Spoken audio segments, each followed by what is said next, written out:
Hey guys, welcome to another episode of the Kashif Booth podcast. If you're new here, each week I sit down with a guest and we discuss their career so far, the highs, the lows, and what's next for them. Today's guest is Joshua Samuels. He is an actor from North London. I have to be very specific about that because me and him have battles about South and North. So, welcome to the show, Josh. Thank you for having me. It's a pleasure, honestly. Yeah, I'll be repping North London until the day I die. Yes, we know. You have beef for Brixton. But I don't know why. But anyway. Beef. I'm here for all of London. just have my favourite places. Okay, cool. So I've known you for almost 10 years this year, which is, it's crazy to say because it's just knowing somebody for so long. And sometimes when you work in this industry, you kind of just work with somebody once and that's it. But we kind of just work together over a period of time on and off for a very long time. So we met in 2013. I don't know if you remember. And I was like this driven 21-year-old who was trying to do a web series. And it was called Brothers, right? And the thing is, I had already casted all of the people who were supposed to be in it. But then an actor dropped out. And so I needed to recast. So I was on these casting websites and I was on the website, what was called Casting Call Pro, but it's now Mandy.com. So I remember I just filtered through black men of the said age group and I was looking for everybody and I saw Joshua Samuels. And so I looked at your work at the time. I was like, okay, this guy could work. So I messaged you, said, this is what I'm doing. And then you came and auditioned. Yes. Yeah. It's come back. Yeah. Because I was Brothers. Mm-hmm. Wow. Yes. I do remember that, and I remember it. Feel like we had the audition not far from here. It was in Elephant Castle. Yeah. Yes. And I remember I came down for that, and that's taking me back. We did the scene. But do you remember how awkward it was? Because basically I had none of my team members there, had no woman, so I had to read for the woman to kind of so it was just a madness. Because that was my first kind of foray into just putting myself out there, I guess, in terms of auditioning for a piece of work and just really stepping out. I think at that time I was working full time and I hadn't made the jump fully yet to, pursuing this craft full time, and I hadn't gone to drama school. I went to university, so it was off the back of that. And I'd always, had a passion for acting. I always, was acting throughout my kind of teenage years and early 20s. But it was at that point I was like, okay, let me start looking and seeing what opportunities are available. And came across the Brothers casting call, put myself forward, and then you invited me down. We did I remember. Wow. Because I remember doing it, and I remember giving you the role because I just felt like, because it was between you and another guy, and then I was like, that guy was great, but then I needed a little bit more London to it. Like I just remember feeling that, and so I remember we did you got the role, and I remember we did rehearsals and stuff like that, and that ended up getting cancelled because I ran out of money. But it was a great kind of start for what was then to come. And I think I remember we did the photo shoot for that in Canary. Was it? No, it was like Chelsea, Battersea. I remember that. I was walking down the River Thames doing like whole model influencer shots. Came with a whole blazer, like that was that was choice. But it was obviously, it didn't continue, but it was definitely a valuable insight into how seeing someone looking to get their work made and going through the process. And we'll get on to casting, and it'll be interesting to hear your because you're always seeing it from the other side. You were seeing obviously all these people come in, and then how you've seen that change, I guess, over the years, and what you now look for in talent that you work with. But Brothers, and then from there we went on. So then how did we transition from there? See, I have a scarily good memory. I remember everything. So after that, I kind of was, for me, I said to myself, okay, you know what? That's it. I'm not going to do any more independent stuff. It was too much work. I need to actually focus on getting a job in the industry. Like, that was it. So I was still at Sainsbury's. This was like post graduation. So I was like, okay, let me just focus on getting a job. And then I started working in the industry as a runner, as an office runner and stuff. But I had also written like monologues. And yeah, and there was one which I thought you'd be great at. So I remember contacting you about it. Yes. And we shot that just as like a one piece in the London Eye. Yeah. And it was great. And that was really, I loved it. I haven't watched that in a long time actually. I'll be interested to look. Do you still have it somewhere? Yeah, I think it's on YouTube still. Okay. And those are really, I pushed myself as a writer really with those, and they were really strong monologues actually. Yeah. Because I'm writing again now, so I actually should reread those. But anyway, and so yeah, you just did one of those for me, and it was really cool when we caught up. I was like, oh yeah, this is a nice guy. I forgot how he was. And then that was it. And then I remember you I think you messaged me maybe like a few weeks later or something. I was like, if I'd want to like work with you to like do a production company and do stuff like that. And I was like, yeah, sure. I'm like, you know, I was kind of losing my creativity just like working as a runner. And I was like, sure. And we kind of just started to think of ideas and concepts. And then I remember you were pushing yourself to kind of wanting to get out of your shell and bubble. And you were auditioning for like to be like a host for like a Vox Pop show. Do you remember? Yes. And you was asked me if I would tape it for you. So we did like a little reel. We went out to like, I think it was like Westminster or Waterloo area. And yeah, you just were like talking to people and we were just asking them about music. Yes. Do you remember? And you was going to send that in for your reel. And then I think you just kind of got turned off by it because they were asking you to do some nonsense, like wear costumes and stuff like that. And we just then decided just to do it ourselves. And then that's what came up with Street Speak. And we did a few episodes of that. We kind of fell off. And but that was fun. It was cool. It was, you know. And just going back to that time, you know, again, I remember when we were really thinking about, okay, because I had been, I think I was auditioning for this radio presenting role, and it was like this thing, and you know, a couple of people at the time had told me, you know, you should think about trying it, and I at that time I didn't necessarily have outside of acting the I needed to work, I think, on my confidence around just, you know, presenting and trying that. And I thought, you know, why not go for something outside of your comfort zone? You know, there's nothing scarier than approaching someone randomly in the street and just asking them their thoughts on something. So you know, and there's many of these shows now, of course, and you know, people do it so seamlessly, but for me, I think back then it was really a case of how can we make something for ourselves? How can we create something, you know, rather than wait on things to happen? I think I was a little frustrated with you know, what I was trying to do with acting at that time, because I was a little bit still trying to work out, you know, where my place was with it and how I was going to go about, you know, really kicking off my career. So it was looking at how to create things for ourselves and you know, connected with you. And I remember that monologue. That monologue was, you know, we were doing that, and again I was just building confidence through doing these pieces of work out in public, or you know, where we shot. I remember weren't we being chased by a security guard? There was someone he was like, this uncle was like, oh, you can't be here, and I'm like, no, it's fine, just let me, because it was just better to be kind of outside, because I was giving the illusion that people were just asking you questions, and then that's why you were saying it. But we got away with it.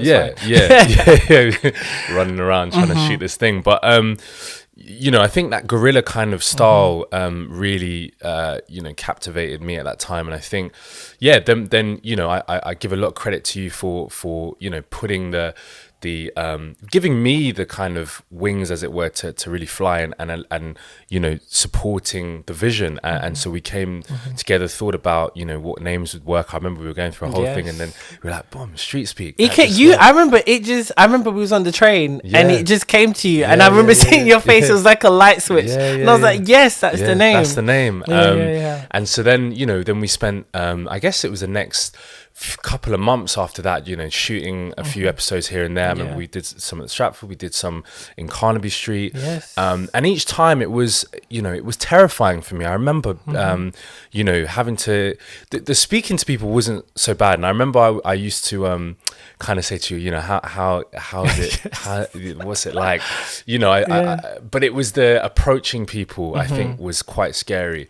But, nevertheless, it really gave an insight into humanity and people's ideas on certain things, and most people do want to chat and have a chat, and once you approach them in a way that is, of course, coming from a non-threatening and safe environment, and you kind of set up that you're really just interested in having a conversation with them, and it's not going to be used in any kind of way, people are very open to having that conversation. Remember we did one on Valentine's Day joke, and so I think and then obviously you kind of brought in the production side, and we got a trailer, and we got all of these things, the opening.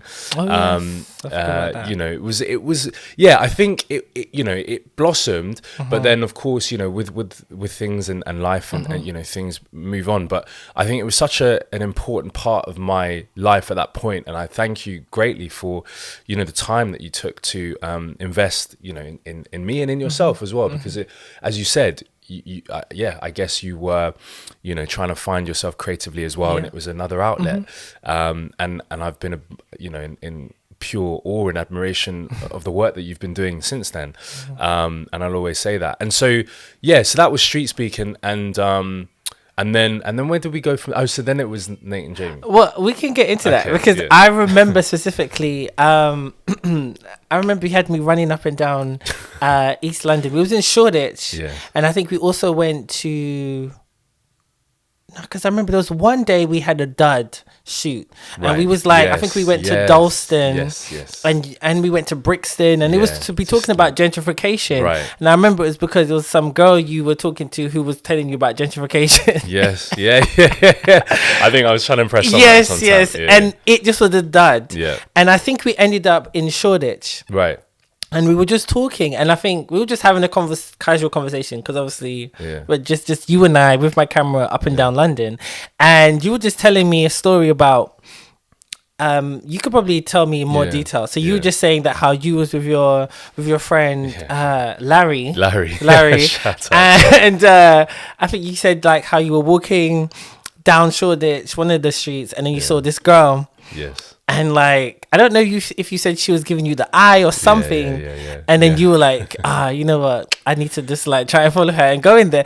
And you did. You fought across the street. You and Larry crossed the street, went into the shop. Took some persuasion for me to get Larry in there, but yes, we did. And then you went in there, and I can't remember if you didn't even get to talk to her, but I remember you saying that you had to spend like £20 on some smoothie and something. Smoothie, and it was a cocktail. It was like, I can't remember what it was. Either way, it was way overpriced for what it was. And I remember just finding that hilarious.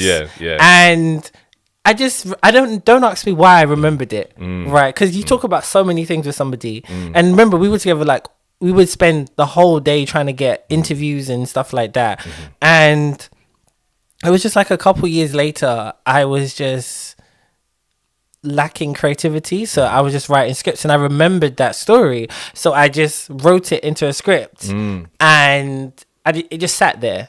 I think I let you read it as well. It just sat there. I didn't plan to make it. I was just writing, and when I decided that I wanted to make stuff again, because I had been working on this horrible show for ITV, and that sucked me out creativity. Like I was like, why do I want to work in this industry? And I was like, okay, cool, I want to make it. And I hit you up. I was like, look, do you remember what I sent you? And you was like, yeah, sure, I'll do it. And then I got Samuel, who's a funny guy, and I was like, Samuel, I've got this. He was like, yeah, sure.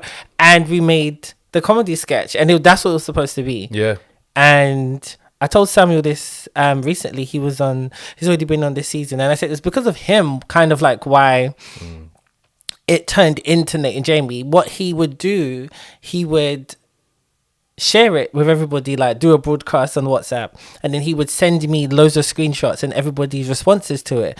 And then once it was also online, loads of people were saying the same thing. They were like, no, it can't just end like that. We need to see more. So I was like, okay, well, I wanted to do a web series, so why not do one? And that's just how Nate and Jamie came about. You know, I think that story, when I think back to it, and I was speaking to Larry about it not too long ago, but, you know, I mean, it was a different time in our lives, and we were, you know, when I think back, we were so young and kind of just, you know, full of energy and life, and you know, I in the same way, I'm inspired by the people I'm around, and I was very much, I've been inspired by him and a lot of my friends who, you know, you see where we all started, and now, you know, Larry in particular, shout out to Larry, he's successful, you know, he's working in law, and he's got a very successful career. And, you know, where at that time we were just two, you know, kids running around trying to get little bits of work experience, little bits of this, that, and the other. And I think, you know, that particular story was just so evident of just, you know, just being young and in London, and just you know, full of life. And I remember I saw this girl, you know, she headed in there, and I fully persuaded, and we went in there, and it just was such a cultural shock and such a knock to the senses of, okay, we sat down, suddenly realized she knew the owner or something like that, and so they were all on the table. She was still given some form of vibe, but very much you know, inaccessible to have a conversation with. So now we're sat here, and we've got these menus. There's no price on the menus. Just all these like concoctions of alcoholic beverage that I've never heard of in my life. And the thing was, I remember the guy even said, "Yeah, so what do you like? What, you know, what flowers, what fruits, what things do you like?" And I'm like, I don't know. And so yeah, we got these mad expensive cocktails, and we learned our lesson after that to never, you know, just run into somewhere that you kind of have no idea where you're going. But, you know, I think there's a lot to be said for the spontaneity of situations like that, and, you know, really just sometimes following your instincts and seeing where it leads you, you know, into situations and experiences that, you know, you might not have experienced. I often think a lot of the best experiences you have come from, you know, not necessarily wanting to go somewhere or do something, and you know, saying, no, I'm going to do it. And you meet people that you wouldn't have met, you experience certain things. So, yeah. And then off the back of that, you know, Nate and Jamie was kind of born, and, you know, I got involved. And it was such a great experience, again, to work with yourself and Samuel, and just really, you know, become part of this world that you'd created, and again, to see where it started. You know, I remember where were we shooting the first episode? It was like out on the street, and like, yeah, well, it was or no, in that little studio space. Dulwich, was it Dulwich? Deptford. Yeah, Deptford. Yeah, I mean, yeah, it started off in Deptford studio, and just kind of, I made it that it was like we were standing outside where you guys were just kind of chilling, having a conversation, and you see a girl. And I made it just be up the road, because I'm like, look, we didn't have the money for this. But I mean, but to circle back, for those who don't know what Nate and Jamie is the first of the 4 web series that I did make. And essentially, Nate and Jamie is about 2 young, mischievous, 2 black guys in their mid to late 20s who haven't really grown up yet, and it just follows their life through their friendship, dating, and stuff like that. Really heavily influenced by like Kenan and Kel, comedy duo shows and films and stuff like that. And it just kind of led on from the story that you told me. And what did you think? Like, I don't think I ever asked you, like, what did you think for me to like take that? Yeah. And I always credited you. I was like, okay, based on the story by Joshua Savage. And I just kind of made this whole scenario that you ended up meeting this girl, getting this girl's number, her becoming your girlfriend, and then we making this whole backstory of everything. And the funny thing is, it's like, you're so different from the character Jamie that you played. Jamie is, even though it was based on you, I made him very, not immature, but they both were, okay, they, to a certain degree, Nate and Jamie were both immature. But Josh just kind of carried it in a way, not Josh, sorry. See, I always used to do it. Jamie carried it in a way where it was just like, because he's more suave and more put together in a way, it seems different. But it's like, he's a hopeless romantic. He doesn't learn from any of the mistakes he made, you know, like he went to try and stop a wedding, you know, that led into the second spin-off show, Newlywed. So it's like, what was it like for you to kind of work on that whole process as an actor and grow from it? Because you went from there to kind of lead on to you going to drama school and really refining your skills. So what have you, like, if you have looked back as well. What would you say your growth is as well? Yes, I think in answer to the question about my thoughts, right? I love the fact that you were able to take a story that I had and develop it into this series that ran, and had so many stories and iterations, and employed X amount of people and got X amount of people in front of the camera that wouldn't have before. And I was always super kind of proud to have been part of that off the back of that. So in answer to your question, it was a great thing to kind of see that story realized into this bigger project. And I do, I think back to, because even the character development of Jamie, from where he started to stopping a whole wedding or trying to you just see the. And I really had to. I've thought about this recently in terms of the progression that Jamie went on over that period of time, and seeing how immature and just trying to just get a girl's number, and that would be the highlight of of that particular period, to now actually understanding, okay, there's more. He's a hopeless romantic. He's in love with this girl, and she's getting married, and but everything in between that. And I thought, that was a good project for me to cut my teeth in terms of, how I can take this kind of character and really, make it my own and bring my life to that script. And so, when we and I'm, again, from where we started to that, like, I'd never forget that scene in the hotel when you got X amount of supporting artists and, Yes. and we've had the massive, big, kind of setup in there. It was I kind of surprised myself with where we kind of came with it and where where it got to. So after that, I kind of I think at that time I went to I think during that period I might have gone to the National Youth Theatre at that time. I think that was around, because do you remember what year we stopped? Or like when we were doing that? We were doing Nate and Jamie from October 2016 to July 2018. Okay, so I just before that I'd gone to the National Youth Theatre, and so that was already driving my desire for theatre and for craft and for acting as a whole. And obviously at the same time we were doing that, and then I think either not long after that or during that period, I started at Identity School of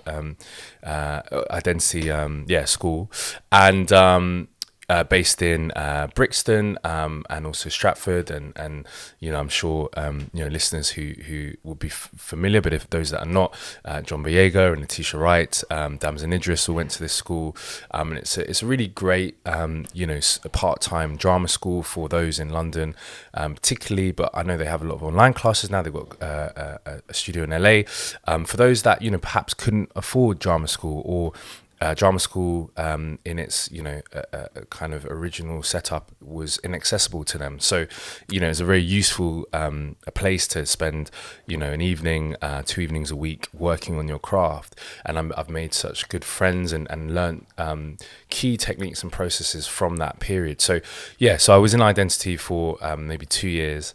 And then during that time, I kind of I learned a lot, but I felt, for me, I always, it was something that bugged me for a long part of my 20s or my early career, was that I didn't have the opportunity to go to drama school and do like 3 years proper conservatoire training. And, I think you can look back and say at that time when I was finishing school, I wish, or some, it would have been great to have someone at Mentor kind of say, look, drama school is an option. You don't necessarily have to go to university, but as we know in this country, drama school for a lot of people is very inaccessible, just through the fees alone, through the and we're not even talking the fees that you have to pay to go to the school, but the actual audition fees. For some of them it's £50 a time, and you think for people who are don't have the financial means to spend that kind of money on 10 minutes in a room with a panel, you know, and to do all of them, that's a lot of money. Yeah. And there's some great organizations now who are, you know, offering, you know, subsidizing or helping to get, you know, people who don't have the financial means the opportunity to be seen by these schools by helping fund those fees. And so, you know, I wish, or I would, you know, I would have hoped there might have been someone at that time that would have said that, but that wasn't the case for me. So I went to university, and that was a great experience as well. And I learned so much through, you know, being I grew up so much there. And I think, you know, that was my journey, and that was what I had to do. And you know, so obviously it came out of that, National Youth Theatre identity. And then fast forward, and I was like, do you know what? For all of my training and all of my experience over my life, and you can't beat life experience. There's a lot to be said for life experience. I thought, why not try, you know, auditioning for, I mean, at that point it would have been a master's. I was looking at whether to do another 3 year again, but I thought, you know, it's probably more beneficial for me to just get in, get out. But while I'm in, really, you know, commit to the work. And so, yeah, auditioned to a few drama schools for the master's programs, and Central School of Speech and Drama was the one that I gravitated towards. I got offered. I remember I got offered to the classical training, and I got offered to the screen training as well. And they were both like 1 year courses, both obviously within the school. And I just thought, you know what, I need to do this for myself, and I need to really have that kind of 9 to 5 grounded training for a period of time, so that, you know, I can just say to myself, I've ticked that off. But again, you know, you don't need to go to drama school, you don't need any of that. But it was a decision that I felt I had to make for myself at that time, and you know, it's paid me forward 10 times. So you know, I'm glad I did. Sorry, that was a long-winded answer to your question. But it's fine. It's fine. It's so good to hear your journey from there, because I mean, I know what you're saying. Some people don't need drama school, but I feel like every actor should go to drama school or do some training. I feel like refine your skills, really perfect your craft. We're always learning. I don't know everything. I've been doing this for a very long time. I've learned so much, and I'm learning even more, even now that I'm working in advertising. So, it's important. It's really important. I mean, I always used to say to you, and you probably remember, I always used to say to you, you have a lot of potential. When it clicks, it's going to click. And you were just you had so much self-doubt. And I was like, it's there. And I remember we would shoot, and you would be over-analyzing everything. You'd be like, oh, I don't know. Like, are you sure it's okay? Let me do this again. And you would just be doubting yourself. And it's just like, I'm trying to relax. Like, it's fine. Just let it go. You know, be loose, be free. And you having that, even though I was telling you that, you had to gain that experience on your own. And that's what I've seen in your work now, what drama school did, because it allowed you to really fully embrace all aspects of who you are as an actor. Because the thing is, you had so many different interests. You were doing the whole thing with Stoa. You were influencer before influencer. Okay. Like, do you get what I mean? Like, and I think when seeing you really refine your career and where you wanted to go was great to see. And, you know, that's what leads on to my next point, where I got to see you in Bridgerton Secret Cinema, where you played... Okay, I don't. What's the guy's name? Duke. The Duke. That's it. Because I knew nothing about the Duke. The only thing I knew about the Duke was everyone talking about his pull-out method. Okay, so that's all I remember. And so, like, I went into it not really knowing. I was like, okay, let me see. I've never been to a Secret Cinema event, and so to see you, in that moment playing the Duke, I was really proud of you, because it was great to see how it's all clicked and you're aligned, and I see it. And this is what I've always seen. I've seen you being able to do the pretty boy romantic lead. I'm seeing you now being able to be a versatile actor, and that was great to see. So what was that experience like for you, and how did you even get the opportunity to do that? Yeah, of course. So off the back of drama school, I was coming to the end of it, and I remember I got a message from, and just before that, I think, again, you know, really, as you said, taking the time to invest in your craft and invest in the work is so important, because, again, for me, I wanted to get the agent that I wanted, you know, to really boost and propel my career. And I knew I was having a tough time. I had an agent, but it just, you know, they were great. But I felt, you know, for where I wanted to get to, I needed to kind of make moves forward. And so drama school allowed me the opportunity to get in front of people that I wouldn't have been able to get in front of. And, you know, then got the agent that I'm super happy with now. Is you know, he's like my friend. You know, we get on so well, and that wouldn't have been able to happen had I not have gone. And so off the back, you know, coming towards the end of that, my friend Charity, who I went to Identity with, again, you really realize with this community, it's such a community. The acting world is so it's really about lifting everyone up. I was speaking to someone, sorry, I keep kind of going off, but speaking to someone yesterday about the dance community and how I don't know too much about it, but it sounded like a slightly different, it's probably generalization, but it you know, it's very much you're kind of out for yourself, or it's, you know, you're building things together. But I feel from the acting community particularly, it's teams. You kind of really creating, you know, building people up. Oh, I've got this project. Oh, I've thought of you. Do you want to, you know?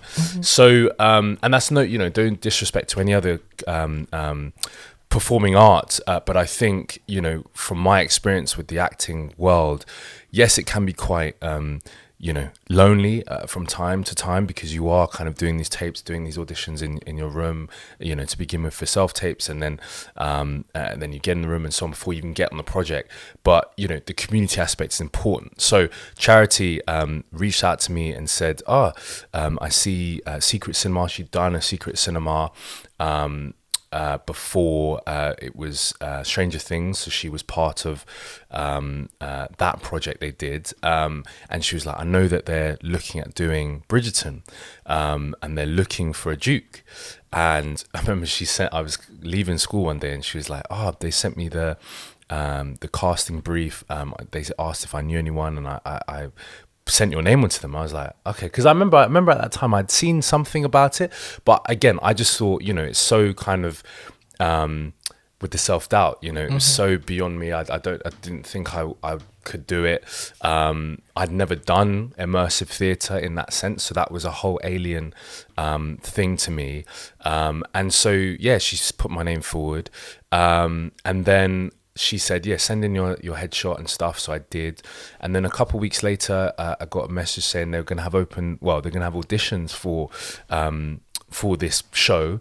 They weren't really saying who I was going. They mentioned that, yeah, we're going to potentially put you up for the Duke. But I just thought, you know, it's going to be a group audition. There's going to be a lot of people there, you know, see what happens. And it was these massive studios. It was just after, I want to say it was just after maybe the second wave of lockdown. I don't know, there were so many lockdown waves, but it was in the middle of or coming towards the back end of all of that. And I remember it was the first like kind of audition that a lot of people had been back in the room. And I remember walking in there, and this is, you know, I've really kind of built my confidence over time, and walking in there, you know, there was a cohort that had just finished their audition. They're all coming downstairs, all lively, bubbly, and chatting about it. And you're kind of walking in there, and you don't know what to expect. But you know, I had my confidence and conviction that I'm going to do a good job regardless, of whatever happens here today. And so, filled in all the details, took photos, and then went into the room. And then it was 30 people in there. They'd asked us to prepare a minute story, right? So we had to basically come up with some scandalous story from the ton, and basically deliver it. And I was terrified. When I say I was scared, because again, it's coming back to this thing of, when you give me a script or you give me, you know, an idea of how to go about doing something, I'm in my element. I know what I'm doing. But this was very much improv, and it was very much, okay, you've got to hold this room of 30 people and, you know, make this story entertaining. So I'd thought of this story. I kind of memorized it loosely to some degree. And they got us playing games and stuff, you know, to kind of break the ice. Then, you know, got us walking around as these characters. And also, I on the form it said, yeah, potentially going for the Duke, right? But no one else in the room was saying who they were. Like, they were saying these names when they would ask, "Oh, what's your name?" and what character do you have today, and so on and so forth. And people were coming with all these names, and I was not hearing any names from the show. So I was like, I started doubting myself and going, oh, am I going to seem a bit pretentious if I come up with, yeah, I'm here to play the Duke? So I came up with another character in the moment. I was just like, I'm Lord Wilkins or some random, do you know what I mean? Just because And so eventually it came to me to tell my story. They literally stopped the whole room and go, right, it's you, Lord Wilkins, let's go. And I told this story. I don't even know what I said, but I tried to make it engaging for me. And there were a lot of strong performers in that room, people that have done immersive theatre or have done, can hold an audience live, and just, are very good in that capacity. And I was more used to screen through my work with you, through the work with drama school, through the work with everything I've done so far. So I had to really tap back into like my national youth theatre roots and stuff, and so did it. That was done, and then didn't hear anything for quite some time. I remember I left and I was like, I don't think I got it. It was what it was. Like, again, just let it go. And it was a few weeks later, and they said, okay, we want to do a recall with you for the Duke. And I was like, okay, all right, cool. All right, must have done something, all right. So, come back in, bit more swagger in my step. I remember I was on my way there and I was cutting it fine because of just issues with travel that day, which is a lesson. Always be early is on time. Wow. But I got there on time, and I remember I was sat there and there was no one else there, and I was like, have I been that late or something? Or have I missed all the cohorts gone in? I've messed it up. And they sent me upstairs, and it was just me and the director and the assistant director, and they were like, yeah, it's just you, there's no one else here. I was like, okay. I had memorized the scene. They sent me the scene to learn, and yeah, we just ran the scene, and they were like, okay, cool, we'll try it a different way. And then they were like, yeah, so, we really think about you and about the Duke. We really like this sense of stability and leadership quality that you have, and this, this gravity and so on and so forth. And I was like, all right. Like, okay, these are all nice things you're telling me, but is there other people here? Dukes? Like, and they were like, yeah, we'll get in touch. But it was all with smiles, but they didn't confirm anything. So again, I'm leaving there, I'm like, okay, cool, it's all right, maybe I'm not sure, we'll see. Okay. Didn't hear anything for, I'm talking probably 2 months, literally. Wow, just okay. Like, I assume I haven't got it. And at that time, my agent was, he was chasing, and we didn't hear anything. And then, out of nowhere, boom, we want to offer you the role of the Duke. And I was like, wow, okay, amazing. It just shows that the work I put in obviously resonated. But this was the thing. We were meant to start in September, but because of COVID, it got pushed until January. So that was 3-4 months where, it was meant to happen. It didn't. But it allowed me to do other bits and pieces. And I shot actually an independent horror film in that time. I remember, and that with Jamila, and that was an experience. I learned a lot from that.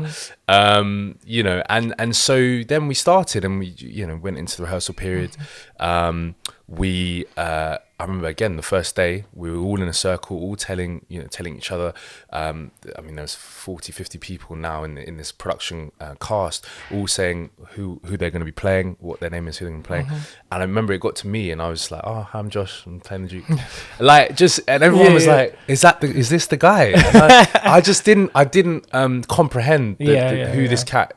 Like, I knew obviously the Duke. I'd watched Bridgerton, and I really enjoyed it, but I didn't know the level of gravity that the character had in that room, and it was only later on in the rehearsal, maybe a week in, where I started to really the character started to sit with me, where I felt I can actually play this. And we had to do this exercise. We walked in the room as the character, and kind of as if we were walking into a ball, and we had to pick a partner to promenade with. I remember this. Yeah. And it was then, it was that moment where I was like, okay, I'm seeing the reactions. I'm playing the Duke now.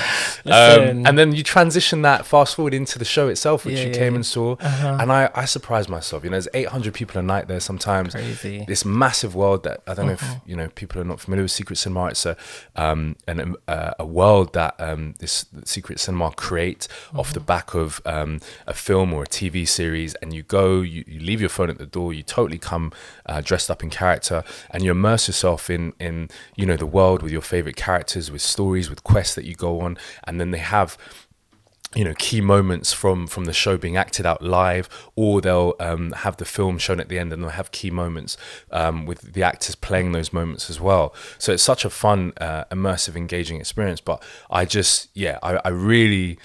enjoyed it so much, but I really surprised myself how much I grew as an actor in that process. And I mean, did you enjoy it? You came down, you watched it? Yeah, like I said, I had not watched the show, so I was with your friends trying to figure it out. Yeah, because you didn't know I was coming. You thought I was coming like another day. So it was funny seeing your reaction, seeing me there. And yeah, you didn't break character. You were brilliant. You know, I was surprised that you were losing the fight so much. I was like, what is going on? Why are you getting tumped up all the time by this short guy? But it was a great experience. It was great, like I said, seeing you in your element as well. And I think it gives kind of a lot of props to Bridgerton as well because of how diverse it was, because I didn't just know you there. I knew Eloise, who was also in there, and this other guy called Dan.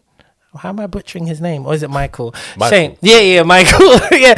And it's like the fact that I knew other actors who were also in it. So it just shows how important diversity is as well. Yes. So that was great. But even like after that, you know, you've been able to do a few more feature films. You got a big one you were doing late last year. Can you share much about it? Yeah, so well. So I what mean, can you share? It's still on the wraps, but what's that NDA saying? Saying a lot.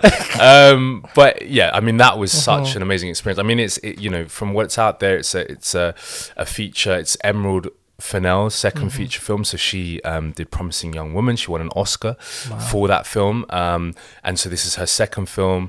And I had the wonderful opportunity to you know be involved in it with the likes of Rosamund Pike, you know, Oscar nominee, Barry Keoghan, Oscar nominee, Richard E. Grant, Oscar nominee. Do you know what I mean? You know the level of you know acting. Superstars, you know, the level is incredible. That was working on this film, and I was in such great company to really see the craft, you know, being explored and played with and developed at the highest level. It was such a great privilege and opportunity to be there and be watching and be part of it. And so, yeah, we spent I was there for 6 weeks shooting. It's basically a story. So the tagline is... yeah, give just a tagline because I don't... No. Give me a tagline. I believe it's a story about obsession. It's okay, nice. Simple as that. It's a story about obsession. And so, yeah, without giving too much away, you know, it's set... it's set up to be a very... yeah, I don't know how to describe it because it's a very specific film, but it will be an amazing film when it comes out. And you know, knowing Emerald's work from before, her writing is incredible, and you know the stories and the characters are unbelievable.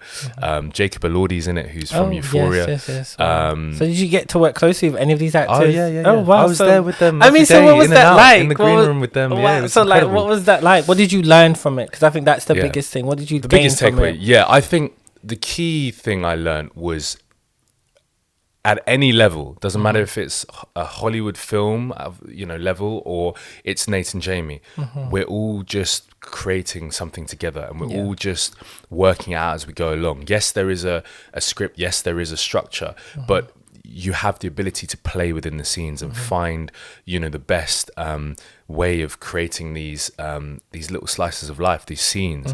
And, you know, being there, watching, you know, Richard E. Grant had to do this scene all day, again and again and again, which when you watch the film, you'll see, and the level of commitment to going for, you know, the energy that it took for him to really commit to this particular moment. I mean, like all the characters, you know, to be focused when there's, I did a series recently as well, a few days on a show called Sexy Beast, was filming in Liverpool, which will be out on Paramount Plus, similar time, probably late this year. And again, like just seeing hundreds of crew, at that level, so many crew, and they're like an organism, they're moving all the time, but you have to stay focused as an actor. You have to really be so focused on your work and your craft, but also open to ideas and open to play, and just everyone was so lovely, and Emerald was create this wonderful atmosphere on set where it doesn't matter if you were the director, the first AD, the driver, catering. It doesn't matter who you were, the actors. You all felt part of this special project, and yeah, I just just learnt how they all approach their work. They all have their own methods, technique, but they all come together to create magic, and that's what it was. And yeah, it was such a privilege for me to be part of that. So I can't wait for you to see it. It'll be honestly, it is so great to hear your journey and to see where you are now. Especially like just seeing your journey is just so great, and always knowing that you could have got to this point and now you're here. Yes, we know how it is with acting. You never know when you're next. Yeah, but it's like you've just scratching the surface, and that's what's great to see. And you've got such a bright future ahead of you. You still look young. Okay, you don't look your age. Okay, so there's so much more to come and stuff like that. So where can people find you and see your old work or keep up to date with the new stuff you got coming out? Yeah, of course. So my Instagram is Joshua E. Samuels. I think that's predominantly where a lot of my work is. I'm also on Twitter, Joshua E. Samuels as well. I think I'm letting the work do the talking now. I'm staying a lot quieter, I think, in terms of my, I'm letting the work just do a lot. I think back in the day it was very much through content creation, pumping work out, which I think is important and valuable as well. To obviously be seen and move your career forward. But I think I've just taken time to really work on my craft and build and let the work show, and the work will show. And this is the journey we're all on. We all have our own journeys, and I believe that comparison is the thief of joy. That's a very strong statement, and I think I'm really adhering to that, in that this is my lane, and I need to do the work that I need to do, and I'll get to where I want to get to, but the work will do the talking. So yeah, but in the meantime, that is where I'm at. Love it. Well, thanks again, Josh, for coming on the show. It's been great to catch up with you. Been a pleasure. And just in general, just to catch up with all the actors I worked with like 5-6 years ago, who were such a big part of my career to help me get to where I am now. So stay tuned, guys, for new episodes coming soon. You can follow me all on my usual socials. There's a bunch of them. So yeah. Thanks for having me.